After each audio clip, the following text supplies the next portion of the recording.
এই দুনিয়ার পুরো জীবনটা এটা হচ্ছে লালসাময় একটা জীবন, লোভ, মরিচিকা, মায়াজাল।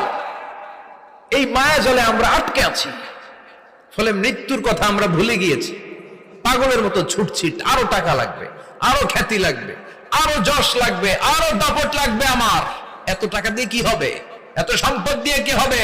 এত ব্যস্ততা দিয়ে কি হবে তোমার? স্টপ, থামুন, অনেক হয়েছে। আন্না, থামুন, take a rest, take a breath and think about death. Think that you have to go back to your Lord. একটু বসেন না, একটু ভাবেন যে আমাকে চলে যেতে হবে, চলে যেতে হবে। এই কোলাহল, এই ব্যস্ততা, এগুলো থাকবে, থাকবো না আমি। সাইয়েদনা ওমর ফারুক বলেছেন, মুতু ক্বাবলা আন তামুতু, মরার আগে একবার মরো। হাসিবু ক্বাবলা আন তুহাসাবু আলাইকুম, তোমার হিসাব নেওয়ার আগে তুমি একবার নিজের হিসাবটা